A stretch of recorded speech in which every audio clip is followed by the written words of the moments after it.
morning, Madam Chair, members of the committee. HB 1074, I'd like to offer a line amendment. Move the amendment. On line, and I don't believe that I have something to pass out, so. One second, I'll get out. We need a second. Second the amendment. All in favor of moving the amendment, say aye. Aye. Aye. Delegate Adams, you have the floor. Would you like me to read the line amendment, or would be better for council? Council, if you could please. Madam Chair, for House Bill 1074, on line 27, where the text reads disturb, the first of the two amendments would be to add with intent to harm after the word disturb. And a similar amendment on the second page, on line 103, after disturbing, we would add with intent to harm. Thank you. Madam Chair? Delegate Adams. This is a very simple vernacular change. The word molest over time has become to mean something very different than its original intent was, which was more in line with the word disturb, and now has a much more sinister meaning in our culture. So this simply updates the vernacular toward the intent of disturbing harm. Because as part of this, there was the capacity to molest a bird or an animal or a nest with a permit, and I don't think anybody wants to be convicted of molesting an animal, nor would they want to get such a permit. So this will update the vernacular so that our code reflects today's language. Thank you, Delegate Adams. Are there any questions for the patron? Madam Chair. Delegate Keane. Thank you, and I apologize, this is the first time we're reading the bill. Would the council repeat the line amendments once again, because I'm sorry, I just wanted to make sure. We have line 27, what was it again? Madam Chair, line 27, after the word disturb, the amendment would be to insert with intent to harm. And the same amendment appears on line 103, after disturbing, the amendment adds with intent to harm. Madam Chair, Delegate Keane. following up on that, this might be a question for council and or the patron. Replacing the word molest with disturb in those two instances achieves what you want to accomplish in terms of using the right vernacular. I get that part. But when you have the words with intent to, you're adding a mens rea, which is a mental state that you have to have in order to be culpable. That's a criminal standard that we don't have in the ag code right now. Would that change the burden of proof from, I guess this is the department that was it, gaming, whichever department they would have to enforce this, would adding the mens rea add another enforcement obstacle that we don't have in the current code? Because that's a significant change. Good morning, Madam Chair. I'm Ryan Brown. I'm the Director of the Department of Game and Inland Fisheries and look forward to working with you. Yes, from years ago, and we worked on lots of issues together. Great, thank you. Please, Director. Yes, this is actually a criminal statute. It doesn't read it on its face, but all of your game and inland fish laws are misdemeanors for violations, so that already exists.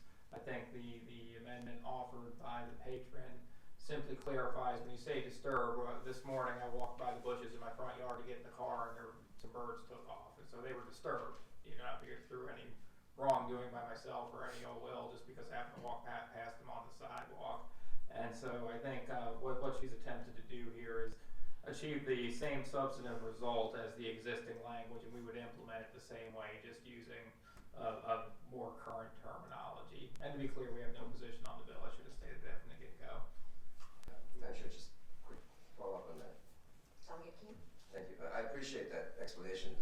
Being a farmer from Vienna, I should have known that this was the ag code includes criminal intent. I didn't realize that, so I'm sorry that I didn't know about that part. But my concern is just to ensure that the mens rea aspect, which is the mental state you need in order to be culpable. So exactly to your example, if I walk by and accidentally disturb something, that's one thing. If I walk by and say, oh, I want to go and mess with these animals, and I intentionally do that, that's the intent and the act combined is what makes the criminal conduct to be culpable. I I don't know where the other references to the criminal codes I can't see in this bill, but you're assuring us that that mens rea standard is not changed just because we add those words in here, because in your other reference that you just had about the criminal code, that is the standard process for enforcing. If that's the case, I'm comfortable with it, but if that's not, I just want to ensure that we're not creating a new legal standard for enforcement that doesn't exist in the current code. Madam Chair, we certainly can take a second look at that, although the existing word there, molest, and the old understanding of it implied an intent. And so I think what she's functionally doing here is putting the definition of the old term in rather than using the single word. Sorry to be nitpicky, but in that case, can I ask one more? And this might be a friendly amendment for the purpose of drafting this section, right? Right now, the current bill, which is the current code, says to destroy or molest. The word molest has that mens rea in it, if you want to add that, if you want to think that. But by changing from to destroy or disturb with the intent, et cetera, the council, would the words with intent only apply to disturb, or would that also go to destroy? So to the extent that we want to be absolutely clear, maybe we'll switch it around to say to disturb with intent, et cetera, or to destroy. That way the destroy part doesn't add any mens rea, but the disturb part does. Does that make sense, Scott? Madam Chair, that does make sense, and it would prevent the intention element from ambiguously applying to the word destroy.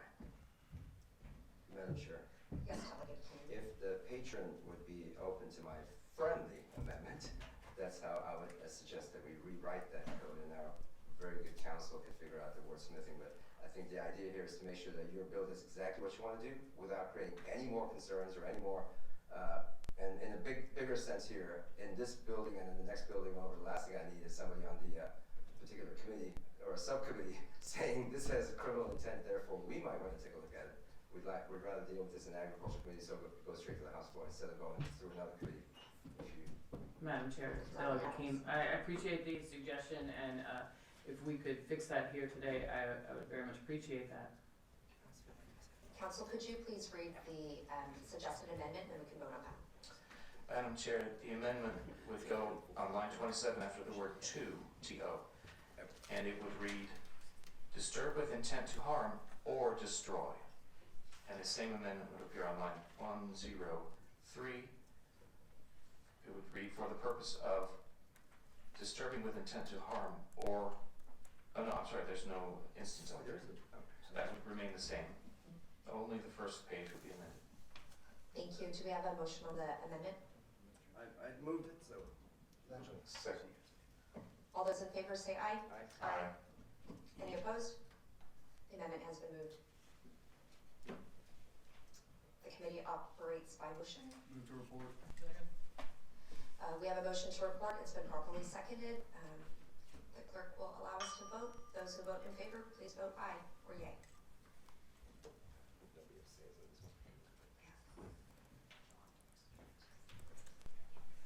Clerk can close the roll.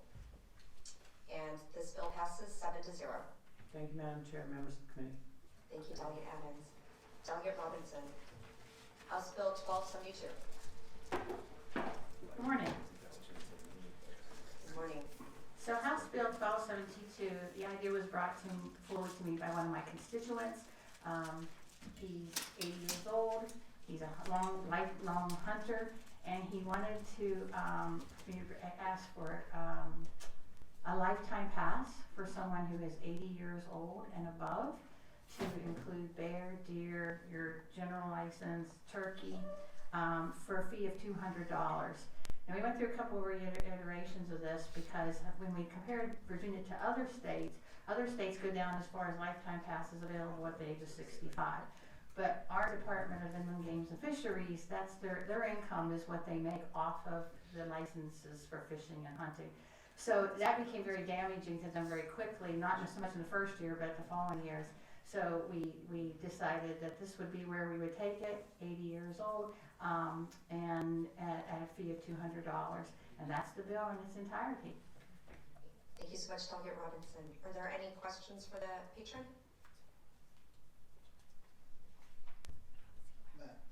Delegate Weber.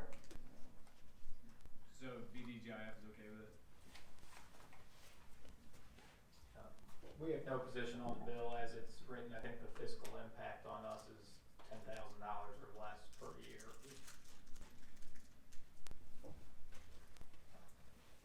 Delegate Plum?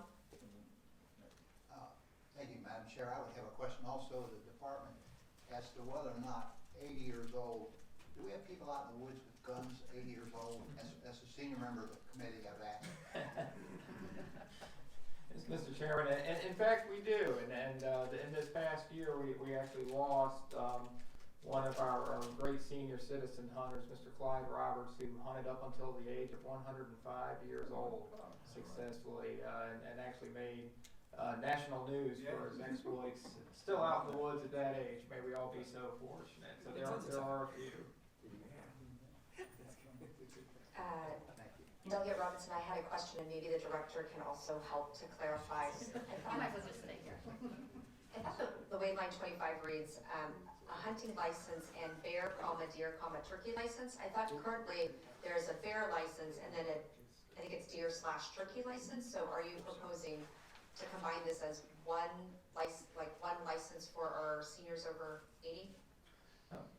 Madam Chairman, actually you're correct. Those are separate licenses now. We would understand the existing language to include both of those two, but you could clarify the language as a basic senior resident lifetime hunting license and bear. Trying to think of an artful way to put it. I think it would be bear, deer. I think the way it's written on your website is deer/turkey. You could do that. Yes, you could certainly do that. I think we understand the language either way, but those are two licenses, not one.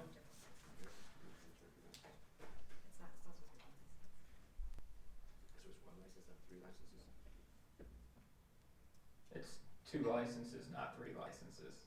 Oh. Yeah, it's bear and then deer/turkey, as the chairwoman was saying. Council, do you have advice? Madam Chair, I would be reluctant to put a slash in the code, but Slash is what you do to the turkey. Oh, that's terrible. I would recommend leaving it as it is, unless Director Brown really would like us to. I think as it is, we understand exactly what the intention is, and since you're including all three species, functionally they're all getting in there anyway. Yeah. Are there any other questions for the patron? Delegate, Delegate Plum? Madam Chair, I would again make a comment with a question to the department. You depend heavily on the feed. I mean, that's how you sustain your department. And while any one of these that comes in has a minimal impact, collectively they add up to be a chunk of change.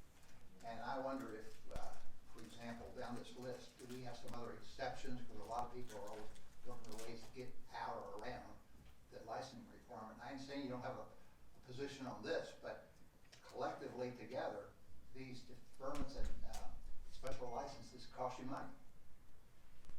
Madam Chair, they certainly do, and JLARC recently completed a study of the department this past fall where it was noted that Virginia has the largest number of license exemptions of any of the states that they surveyed, which are all created in code.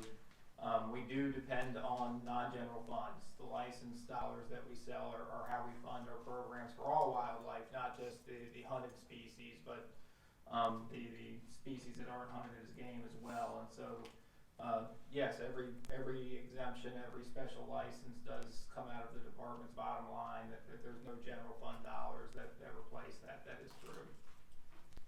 I did some math along those lines, Delegate Plum, and I think it's, a resident senior citizen hunting license is $9, a resident bear license is $21, a resident deer turkey license is $23, and so those alone are $53.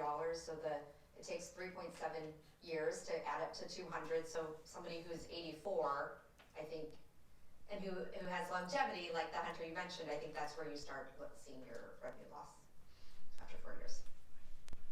Delegate Weber. Yeah, so I guess this is a question for the patron. So this is really just to kind of have a lifetime fee for the various species, right? Is Yes. that why we list the species in the? Yeah, we listen to species because there's the general license and then it breaks down and like, Delegate Tran just said that, you know, the bear license is a separate fee from the deer turkey license, you know, so we just lump those together. And so that's where the $200. Thank you.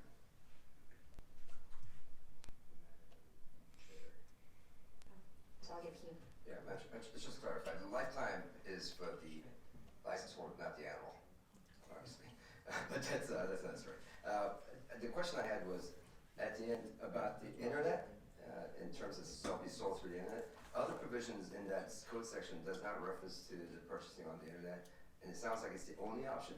It says, and shall be sold through the internet. Is there a reason why we're limiting it to just internet, especially for some of our elder senior citizens who may not necessarily want to do things online as much as maybe some of the other folks who have spend more time on the internet? Just curious. That's a great question. I'm not sure I have an answer for you on that. I'm not used to having great questions before 8 a.m. I don't know. Delegate Pugh, can you repeat your question? The question is, if you look at and this, again, no harm to the bill.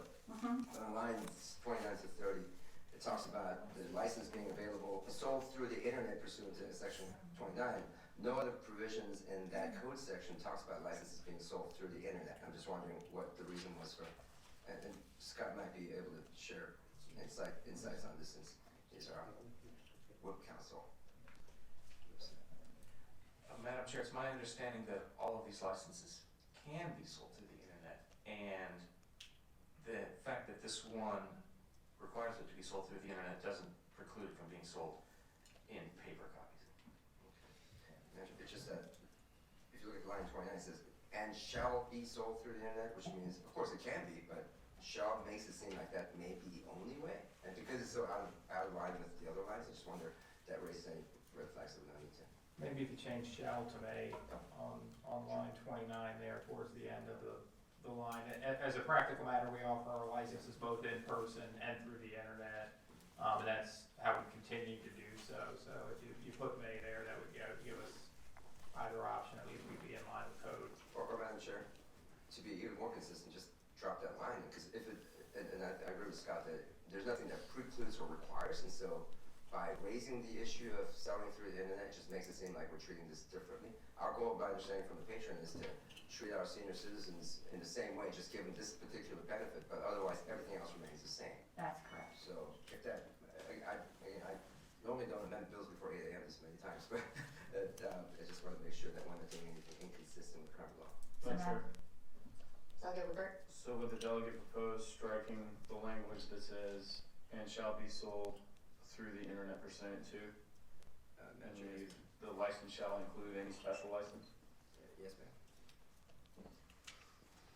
So, Scott, is that okay? Council, could you just please clarify for all of us the proposed amendment we are discussing? Madam Chair, the amendment would be at the end, near the end of line 29, and it would strike the words, and shall be sold through the internet pursuant to section 29.1-32. 327. Do we have a motion on the amendment? So moved. Second. All those in favor say aye. The motion is passed. Delegate Edmonds. Madam Chair, this is basically the new sportsman's license that everybody else can buy for $100.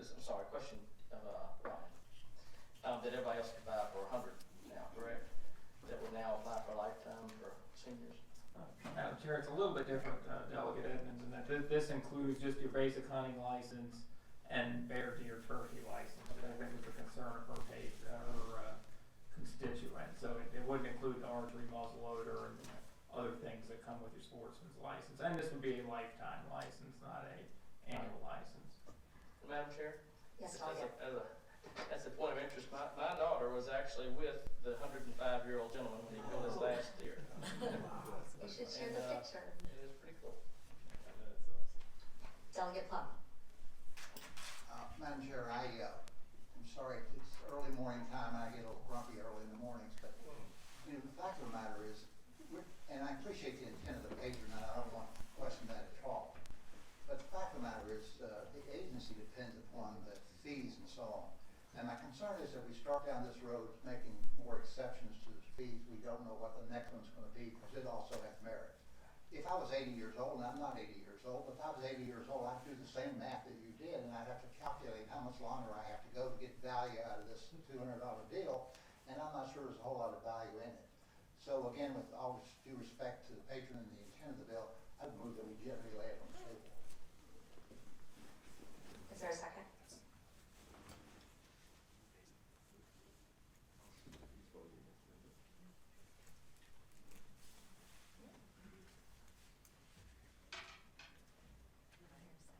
I did not hear a second, so I think that motion fails.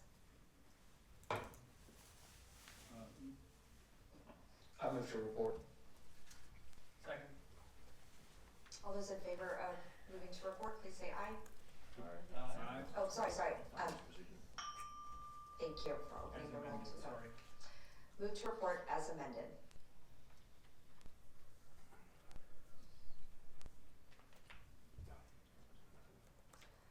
The clerk may close the roll. And the vote is 6-1. Thank you, appreciate that. And so does my constituent.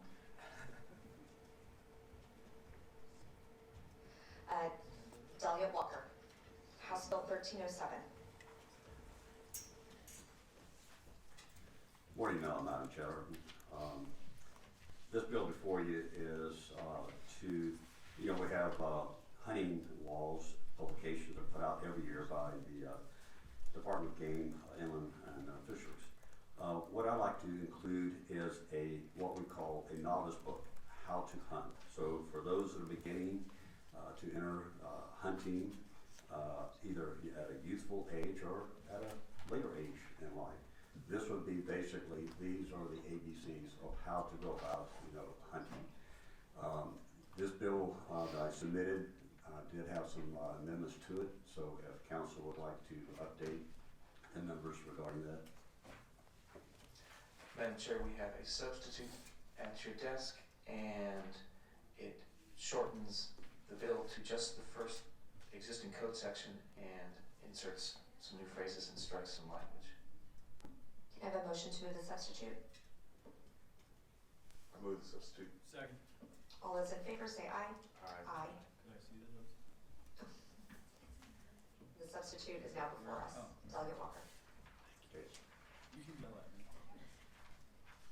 Thank you. After discussing this with the Department of Game, Inland, and Fisheries here, instead of adding additional costs to their budget for publishing another publication, we go to the sporting goods stores, Walmart's, whatever, and we see the annual book on fishing regulations, hunting regulations. We're all used to that. I mean, we've been sportsmen for many years. So without adding additional costs, I was agreeable to having in the language here electronic app. Since we're all connected electronically now through our iPhones or whatever, then this could be another form of booklet. It could be an electronic form, which would not be incurring any cost to the department at all, but it still be accomplishing the same thing for those who were seeking the information on how to hunt. Then this would be available to them. Are there any questions for the patron? Thank you, Delegate Walker. Yes, Madam Chair. Delegate Weaver. I guess this should be a question for Ryan. In order to implement the bill, would it just be another little section on the Go Outdoors Virginia app?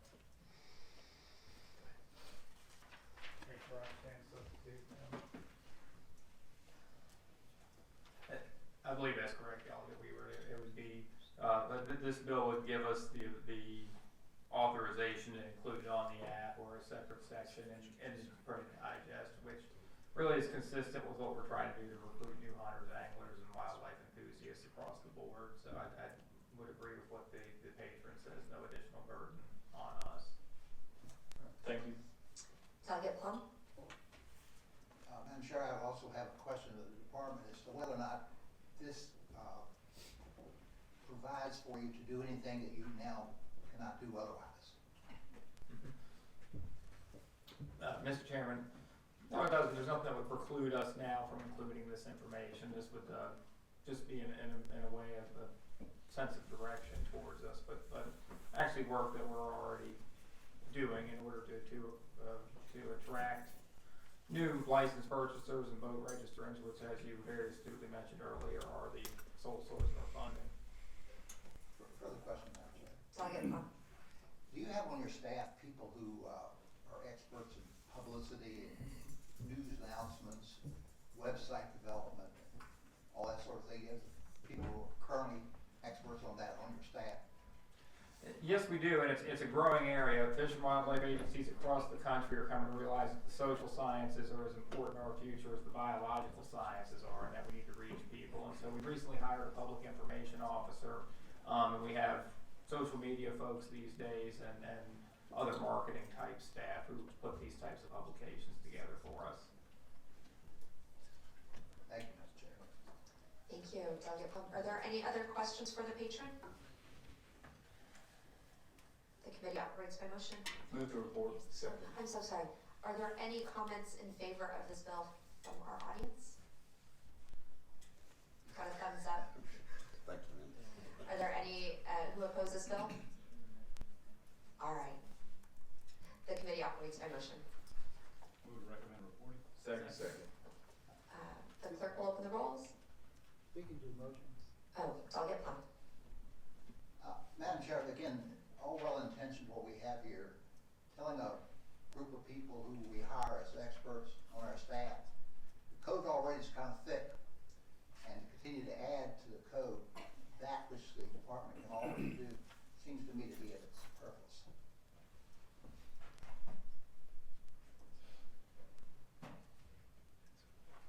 Thank you, Delegate Plum.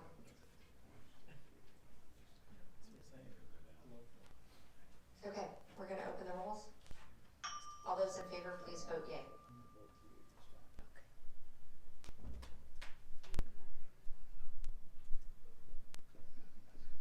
And we'll close the rolls. The bill passes 7-1. Thank you, Delegate Plum. Madam Chairman. Delegate LaRock, are you ready? House Bill 1357. Madam Chair, members of the committee, good morning. 8 o'clock yet, Mark? Just over the Members of the committee, House Bill 1357 is a very simple bill. It would modify the code regulating the sale of game and fish mounts. This was brought to me by a constituent. And first call was to DGIF to ask if there was any concerns related to the effect this would have if passed. And I guess DGIF can speak for themselves, but my understanding is that there was not. So the proposal would amend this to allow residents who own a mount that is legally taken in Virginia to be exempt from the limitations that are put on the sale of the mount. So effectively, they would be able to sell a mount that was legally taken in Virginia. So I would point out that the effect of this would be, for example, if Delegate Weber's wife wanted to declutter their living room while he was away at session and sell a couple mounts, she could recoup a small portion of the taxidermy costs. Another way of looking at it might be that if someone wanted to make room for a bigger mount, if they harvested a larger deer than they did last year, again, they could transfer that to someone and there could be money exchanged for that. So not to make light of an important bill, but that pretty much sums it up. I'd be glad to answer any questions. And Madam Chair, excuse me, there is a line amendment. So having explained this, at the recommendation of Department of Game and Inland Fisheries, we have a line amendment that would add fish. And if the clerk would perhaps explain that. Council, if you could please read the line amendment. Madam Chair, the amendment to House Bill 1357 would go on line 31 after the word mounts, which is stricken. We would add the words or fish, so that that line would read, a wildlife or fish mount that was legally taken. Thank you. Can I have a motion on the line amendment? So moved. Second. All those in favor say aye. Aye. All right, questions for the patrons? I'll get Weber. I guess my question is, why would such transfers be illegal or why were they illegal in the first place? Because my wife would love to declutter our house. She keeps trying to get me to bring them to Richmond, and Madam Chair, no, those prohibitions date to the desire to avoid commercialization of wildlife that really led to the foundation of these agencies 100 years ago. The idea was back then that we didn't want folks harvesting a trophy buck for simply selling them out or the antlers. Now over time, that's been tweaked by regulation and by code to the point that now you can sell a deer mount currently. By regulation, you can sell turkey parts by an action that the General Assembly instituted a number of years ago. And as you see in the bill in front of you, an auction house can sell anything that they want to.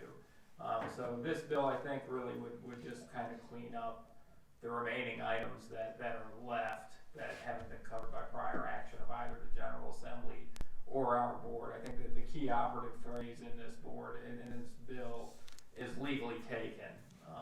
Because that's really what those laws were intended to guard against, was poaching for sale. thank you. Other questions for the patron? Is anybody from the public would like to speak in support of the bill? Or in opposition? Move to report. Second. All those in favor? Oh, so sorry. The clerk will open the roll. Those, if you vote in favor of the bill, please vote yay.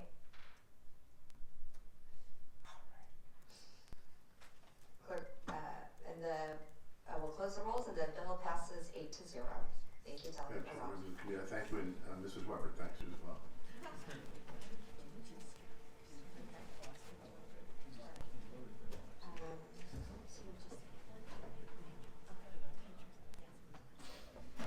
So we have two administrative items on our docket. The patron for House Bill 1188, Delegate Walkler, has requested that we strike his bill from our docket.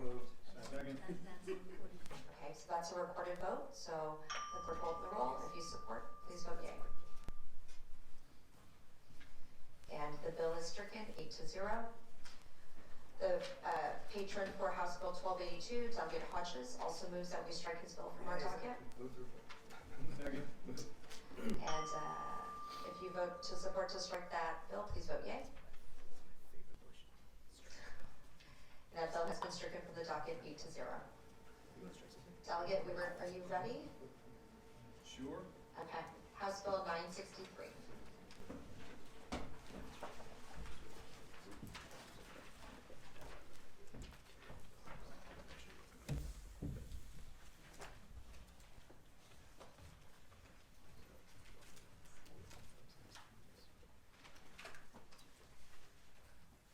Thank you, Madam Chair.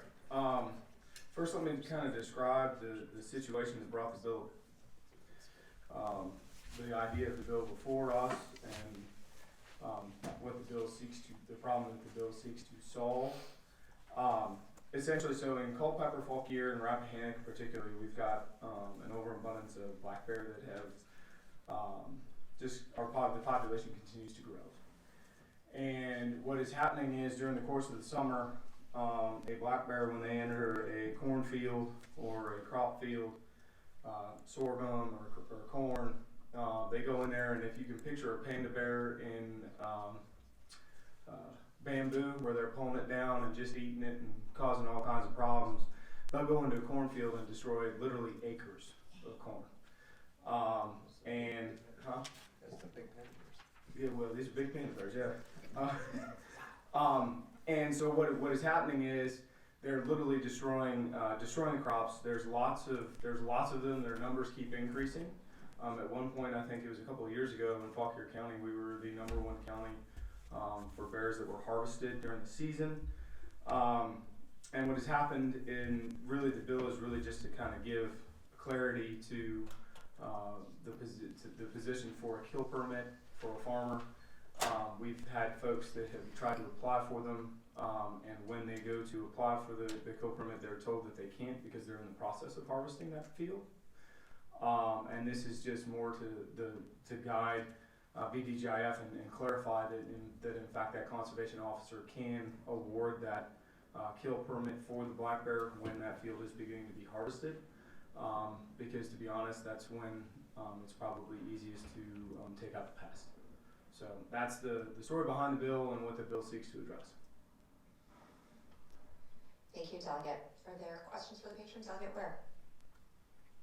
Delegate Weber, what is the reluctance to allow this today? Why is there a reluctance today? I think the code is not as prescriptive as it could be, and I think depending on the conservation officer, et cetera,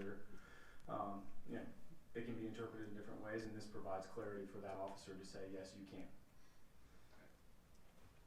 I guess I would ask the same question of DGIF.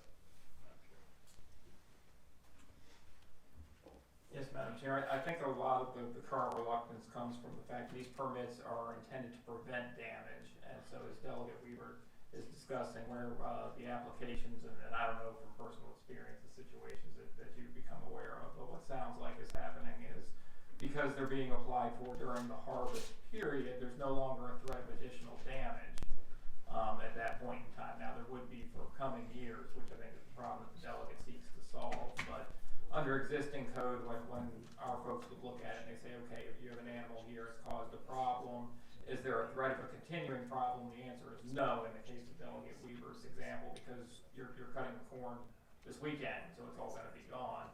I think his bill is seeking to allow a thinning of the herd, so to speak, for future years, if I understand it correctly. And we have no position on the underlying measure. Thank you, Madam Chair. Are there other questions for the patron?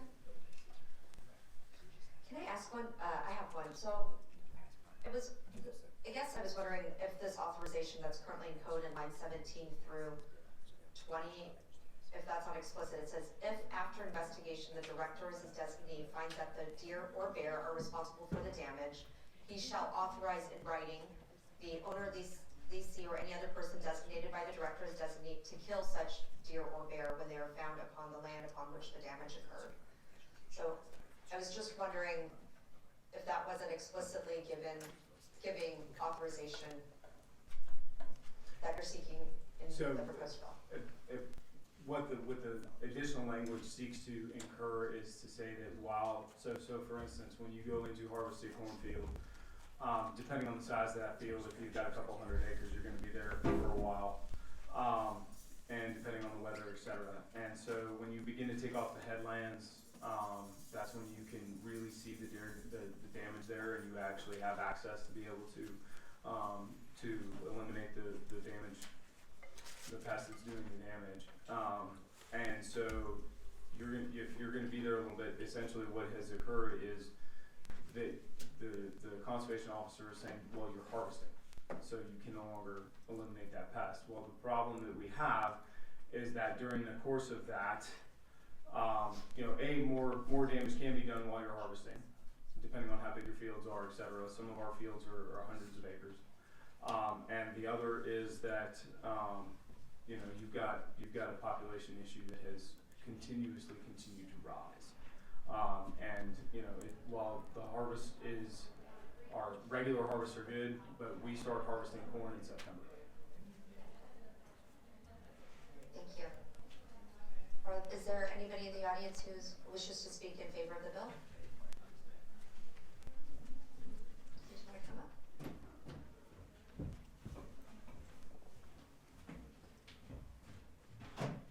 I first want to apologize. My name is Jordan Sneed. I have no clue what I'm doing. This is my very first time coming. The whole reason I'm here originally is for SB 1632, the hunting on Sundays, and I'm in favor of it. I just found out about it last night. But yeah, I think that it would be a good call because I love the bear hunt. I go up in the mountains, I bow hunt a lot, and I've seen what the bears will do.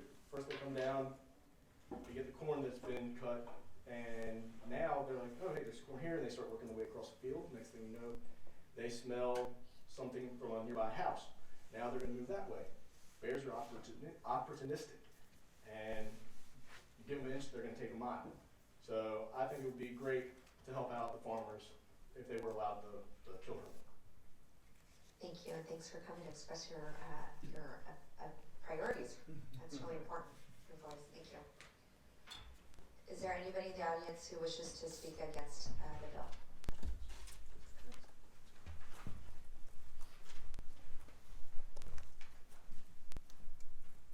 Thank you, Madam Chair. My name is Molly Armis. I'm the Virginia State Director for the Humane Society of the United States. We feel it is a misstep to remove the discretion of DGIF by not only requiring them to authorize the killing of bears when they are found to be responsible for damaging crops, but to also prohibit the director from authorizing non-lethal control measures unless they are specifically requested by the owners or lessee of the land where the crop damage occurred. Farmers in Virginia already kill a large number of bears. In 2017, when the DGIF proposed black bear population objective changes, they stated that it is not uncommon for a farmer to kill 20 to 30 bears using killing permits on his or her property annually, especially in poor mast years when bears in higher numbers are drawn into cornfields. So this seems like an exceptionally high number already. The literature on the issue indicates that a number of non-lethal measures can be effective at preventing bear crop conflict, including electric fencing, which was 100% efficacious in one study where the fence was properly installed and maintained.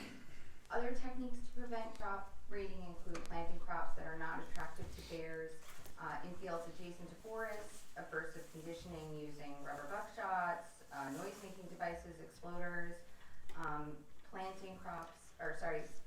protecting remaining broadleaf forest stands, as well as converting monospecific tree plantations to natural broadleaf forests. So, if passed, HB 963 would needlessly prohibit the use of these effective and humane alternatives unless the owner specifically requested them. We believe that landowners should be educated on humane conflict prevention, as well as the important ecological role that bears play in the environment. In one study where landowners were educated on the ecological role of bears, farmers were more tolerant of crop losses caused by them. More precisely, farmers gained tolerance for bears if they understood the importance of a mast failure, that bears had no other food and were hungry and needed food to survive winter hibernation. Bears are also a slow-producing and long-lived species and are susceptible to overkill. This is not merely hypothetical because by 1900, Virginia's black bears had been virtually extinguished for this very reason. We feel it's time to get a better understanding of the population and trends in the state before allowing even more killing of these sentient Bruins. Rather than escalating the high number of bears already killed in Virginia, people should be encouraged to adopt common sense behaviors so that black bears can persist on our shared landscape for future generations. This is the humane solution. Thank you. Thank you.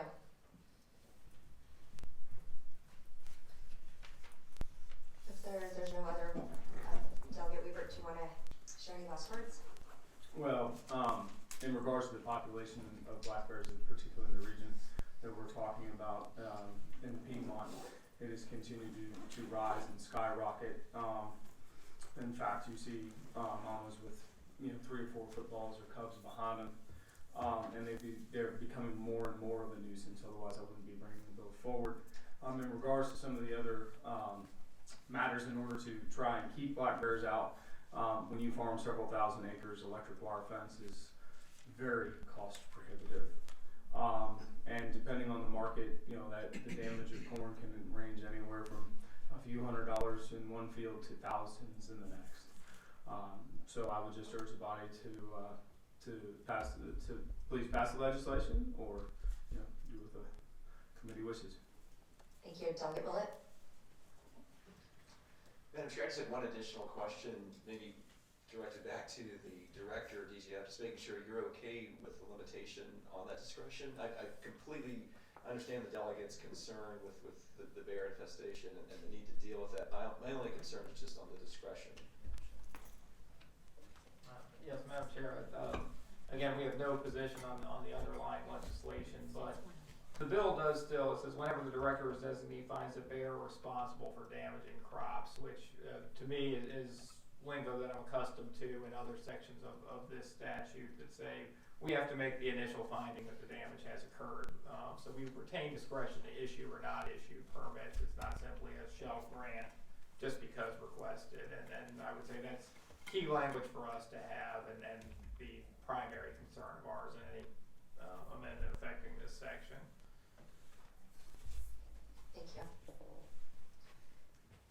Any upgrades by motion? I move to recommend report. Second. The clerk will open the roll. All those who wish to vote in favor of this bill, please do so.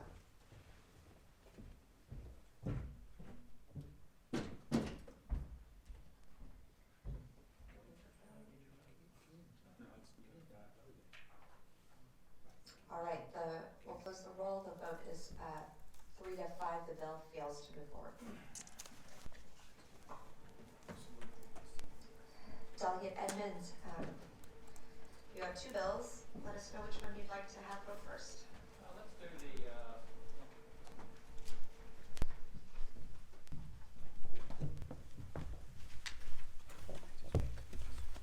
let's do the health bill, Madam Chair.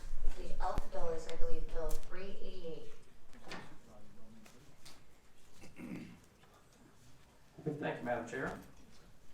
Madam Chair, House Bill 388 simply allows the Department of Game and Inland Fisheries to create a special license to hunt elk within the elk management zone in Southwest Virginia.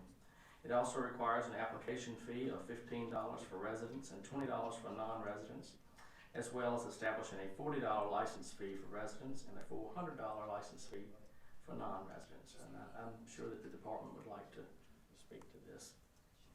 Sure, Doctor?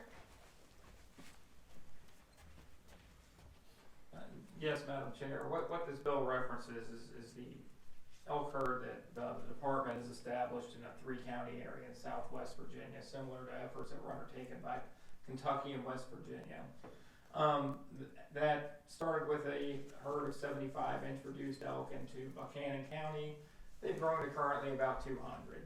So we're a few years away from an actual elk hunt being authorized down in that area. However, we have to go through regulatory processes to establish the license, the application procedures, the lottery process for awarding it, because these hunts actually, in comparison to some of the others that we'll discuss in this committee, do generate significant revenues both for the department and for the localities that are involved, and so they operate a little bit differently.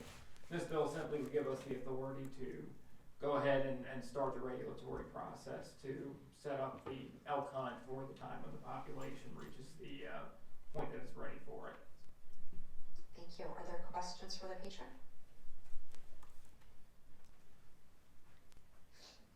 Delegate Edmonds, and maybe the director can answer this. So this is the part, so I took a look at I think it was the elk management plan. And so can you confirm if the special license is just to hunt elk in the designated elk management zone, or is it also to hunt elk outside of that zone, which I believe is comprised of Buchanan, Dickinson, and Wise counties? That's right. Great question, and great job looking at our elk management plan, which is a very good document, by the way, and very lengthy, as you probably noticed, but a very thorough analysis of elk restoration efforts in Virginia. And this bill, the license would apply just to the 3-county area, the elk management zone. Outside of that zone, where elk herds are not intended to be established, the current status quo would be continued, which is that elk would be permitted to be hunted on a deer license.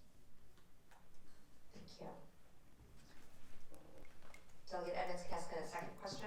Sure. So I saw in your fee schedule, it seemed, I think, like, for example, I was looking at the fee schedule for the other special licenses. So for bear, I think bear was non-resident, special license for bears was $110.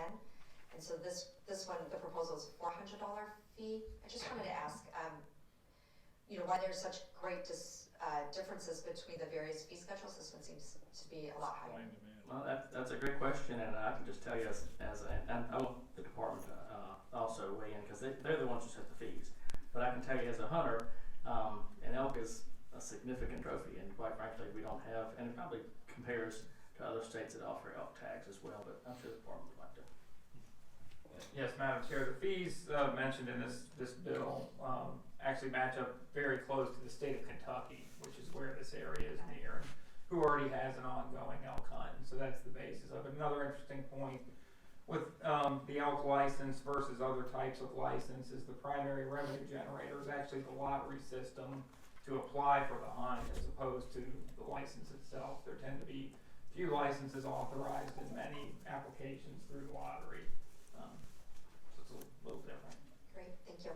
Are there any folks in the audience who'd like to speak in support of the bill? Any who oppose would like to speak? Move to report. Second. The motion is probably before us to move to report with the second. If you would like to support this bill, please vote yay.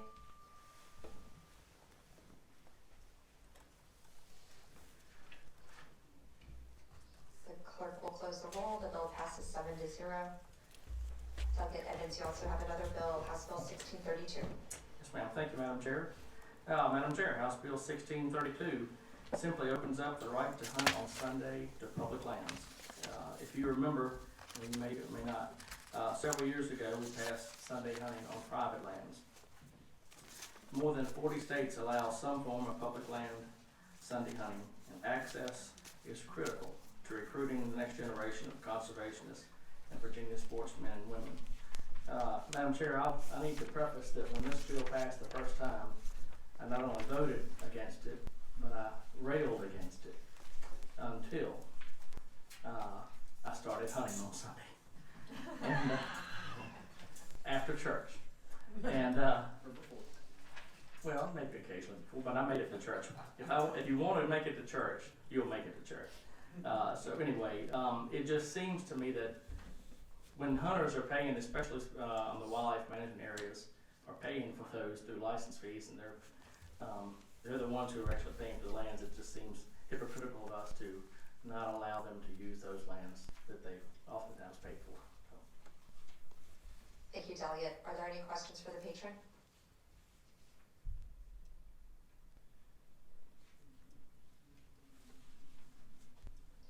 Is there anybody in the audience who wishes to speak in support of this bill? Great, please come on up. Thank you, Madam Chair. I'm Cyrus Baird here with Safari Club International. We're a conservation and hunting advocacy group worldwide, but I also live in Virginia and hunt Virginia. And I appreciate Delegate Edmonds bringing this legislation before this body. As you heard him say, this is an equal access and opportunity for all issue.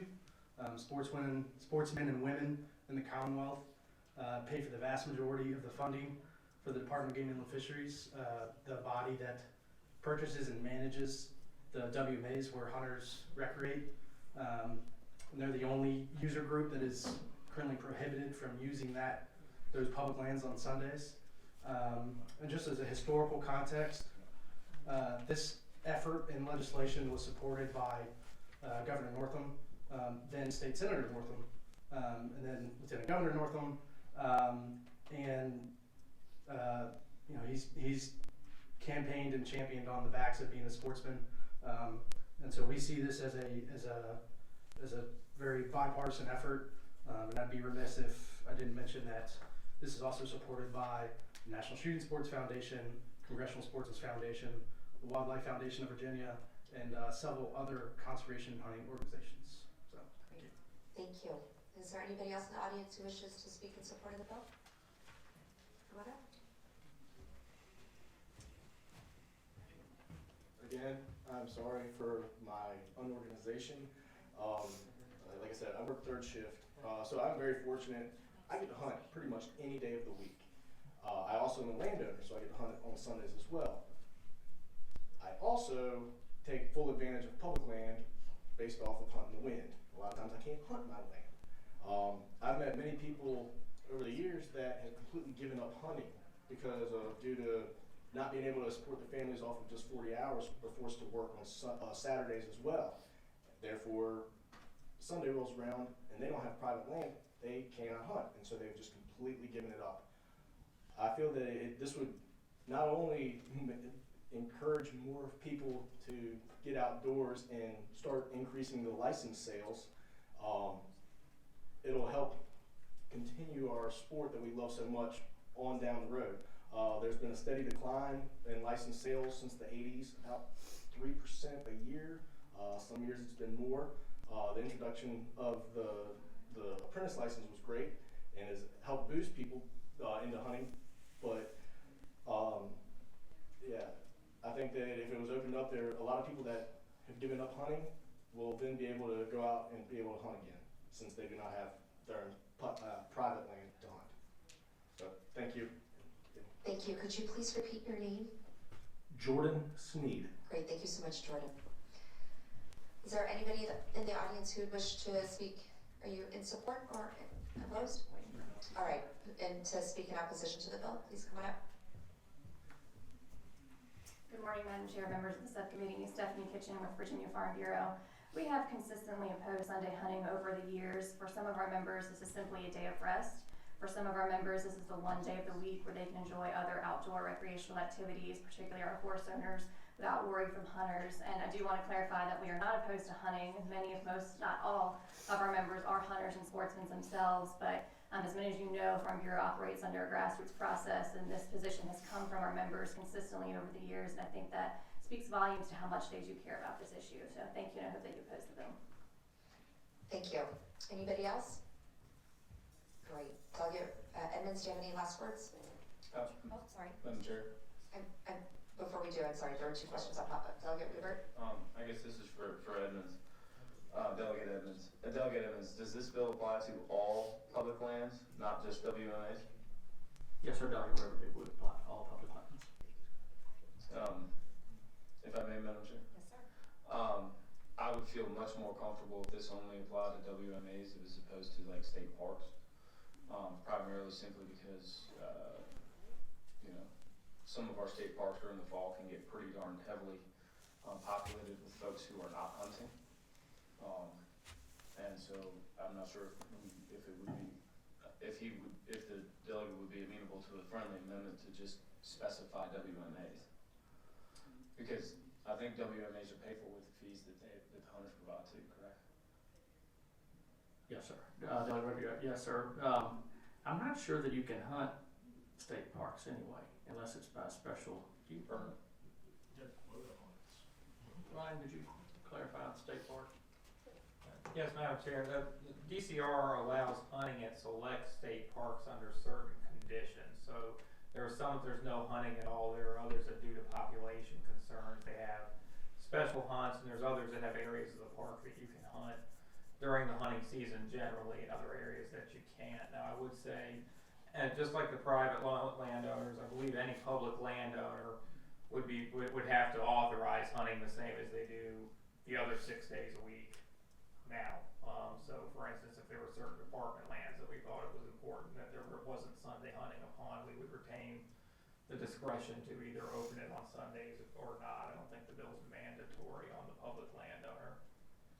Further question, Madam Chair? Delegate Weaver. This is for VDGIA. So this bill, like, so I've got, a WMA in my district that probably could use some thinning. They could authorize that, but then there's another in the southern end that, we get a lot of leaf traffic, so to speak. Then you would have the authority to say, we're not gonna allow it on this particular piece of property. Yes, Madam Chair, and we do that now on heavily trafficked WMAs. We operate under only a quota system where there's only so many hunters, so many days during the season, just based on our population goals for that area. And this wouldn't alter that. And to be clear, the department doesn't have a position on this bill. People should remember always to say that, but it wouldn't. And the legislation, what we don't view as mandatory upon us as a public landowner to open all lands to Sunday hunting. It just would give us the ability to do what we do the other 6 days a week.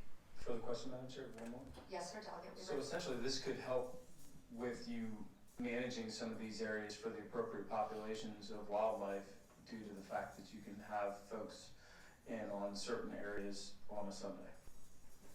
Yeah, it would give us a 7th-day option in terms of what we're trying to do. Yes, sir.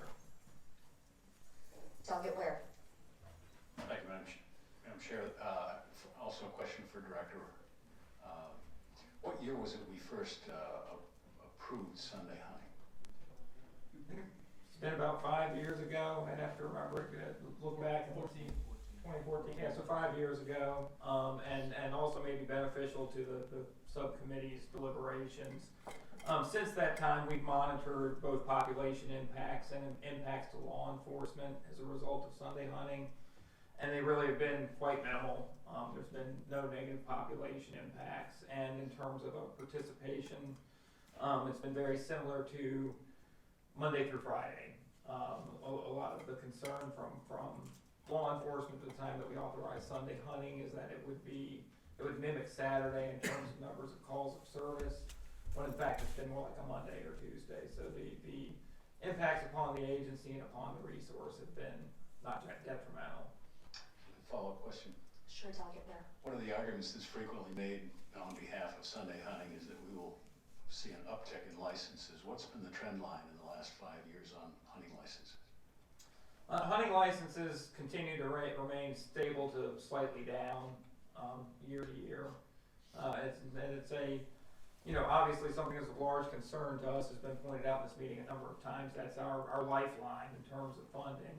And really approaching license sales and trying to encourage new people to give hunting a chance is a multifaceted effort. There's no one cure-all for it. There's a number of measures that help.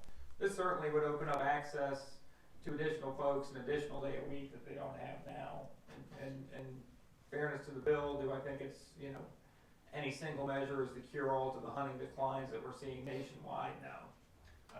Follow up on that. Yes. That's a long answer to the question, but I think the answer to my question is opening us up to Sunday hunting has not increased hunting license sales, and they continue to decline. Would that be fair to say? I think in general, yes, it'd be fair to say. There may have been some increase, but it hasn't changed the trend from downward to upward by itself. Thank you. Delegate Edmonds, your final words. Yes, ma'am. A couple things. One, our youth recruitment is probably the most important aspect of Sunday hunting, because kids oftentimes aren't able to hunt during the week because they're in school. My daughter's a perfect example of that. And that's probably one of our most enjoyable times is we go to church, we eat lunch, and we go hunting that evening.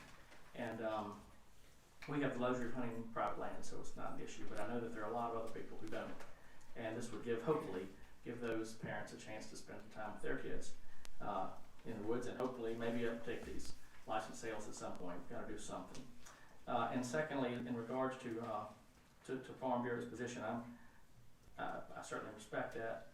I'm a member of Farm Bureau, and we haven't been canvassed since this was passed 5 years ago. So personally, my committee has not been. So I'm not sure that all the members recognize that this issue is even before us.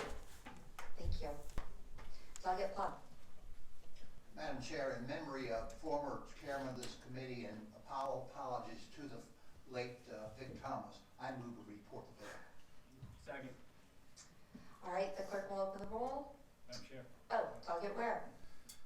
A few of us do remember Vic Thomas, and I'm sure he would be very disappointed with you, Delegate Plum. Probably that's a slight understatement. There are a lot of reasons that have been offered for Sunday hunting. Many of them have proven to be false hopes across time. I think it does continue the lamentable practice, and that is movement toward commercialization of hunting. I think that other folks who enjoy the outdoors appreciate having one day a week where they can be in the outdoors. I hear from both the Farm Bureau folks, who ride horseback, others who enjoy the outdoors, and they like having one day during hunting season where it is, those lands are accessible. And I think for a lot of years, many hunters, people that I talk to, have accepted it as kind of an accommodation of other folks who like to be outdoors. So for those reasons, and for the memory of Vic Thomas, I will be not voting for this bill. Thank you, Delegate Ware. All right, the clerk will open the roll. If you support this bill, please vote yea.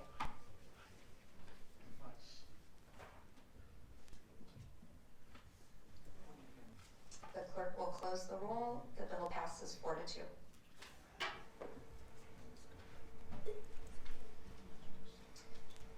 And I think that we've completed our agenda for this morning. Delegate Fowler isn't here yet, and so we will adjourn our first meeting of the 2020 session. Thank you.